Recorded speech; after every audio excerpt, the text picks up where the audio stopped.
Palikot day tayo mga Kawasaki Negra. Papabayaan na natin to eh. At ito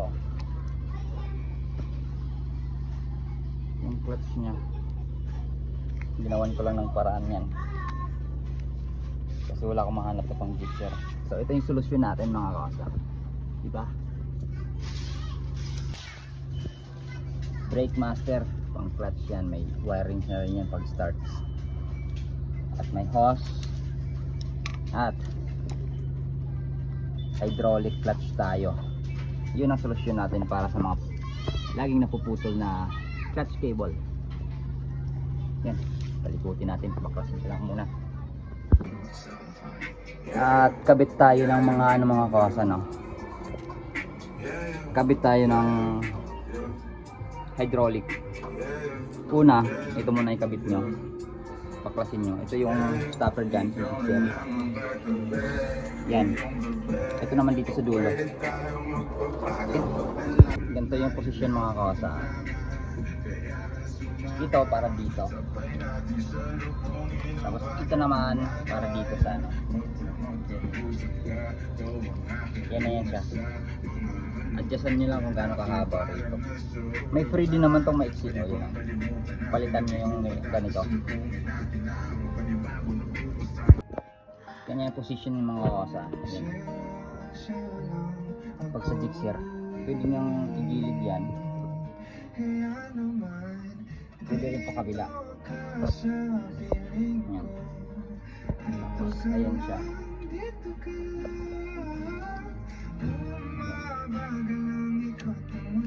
Ganda na yan siya. Kabit natin yung hose. At ayan, kinabit na natin. Ang problema, wala tayong kabitan ng side mirror. Walang kabitan ng side mirror, kaya ito lang muna, binaliktad ko lang. Plano ko putulin pang side mirror lang. Hindi ako pwede mag bar end na side mirror kasi meron na tayong lever guard. Hose na lang, bleeding. Ayan mga boys, nakabit na natin. Dito natin pinadaan papunta dito sa ilalim. Ayan doon.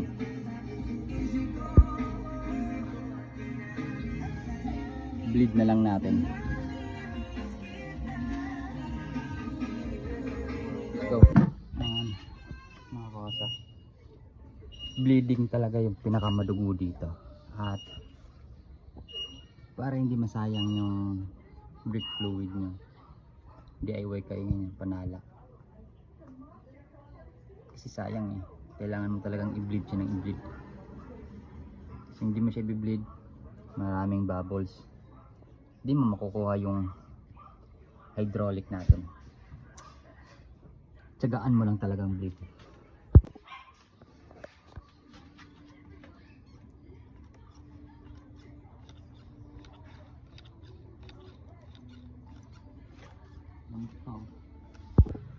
At ayun, sa tagal nating pagbi-bleed mga kawasa, gumana na din siya. Tingnan nyo, diba?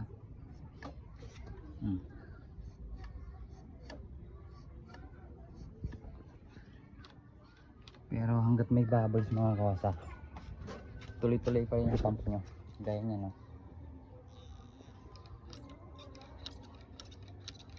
May mga maliliit pang bubbles na lumalabas, oh. Ayun, oh. Tuloy nyo lang pag pump, mawawala rin yung bubbles na yan. Yan.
One down. Sunod naman to. Saka yung one down si Negra.